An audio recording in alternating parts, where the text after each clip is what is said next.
accidentally use the question inflection. Liars are asking, do you believe this? So we have noticed, we did a massive experiment in our lab where we had people play 2 truths and a lie with us. So share 2 truths about themselves and a lie. And we found overwhelmingly one of the biggest patterns, there's a couple of different patterns, but one of the biggest ones was that liars asked their lie statement. So like it would sound like this. Here, you can play with me. I'll add the question inflection to one. I love dogs. I live in Austin, Texas. And I love cilantro.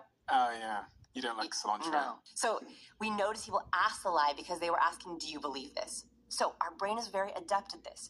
If we hear the accidental question inflection used, we go, wait a minute, is someone lying to me? Highly competent people, they do not mistakenly use the question inflection.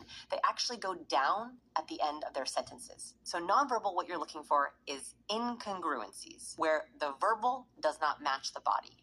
The biggest and most obvious one is when someone says yes, but shakes their head no, or says no, but shakes their head yes. So I might say to my daughter, did you clean your room? Yeah, I did. She's shaking her head no. In Western cultures, there's a cultural exception to this one. India, Bulgaria, and Pakistan. They nod a little bit differently. The research actually shows that. But in countries outside of India, Bulgaria, and Pakistan, when we agree with someone, say yes, or telling the truth, we typically agree with ourselves and shake our heads yes. When we don't agree or don't like something, we'll often shake our heads no. We can sometimes also do this in disbelief.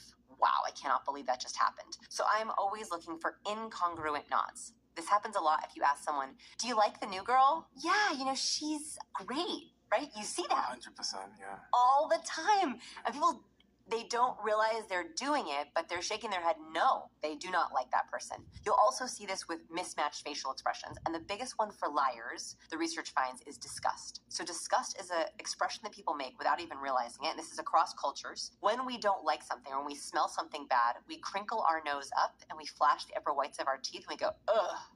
So you'll notice that liars typically feel dirty when they lie. So oftentimes they'll show disgust with themselves for lying. So you'll ask someone, so what do you think of the proposal? Yeah, it's really good.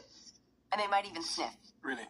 What's a sniff? What does it signal? Oh, it's a disgust activator. Like when we are disgusted, our nasal cavities want to close because we want to take in less of it. And so even though it's not about food, it's about a preference. Liars will often show a little bit of disgust when they are lying because they are like a little bit disgusted with themselves. Liars typically accidentally use the question inflection. Liars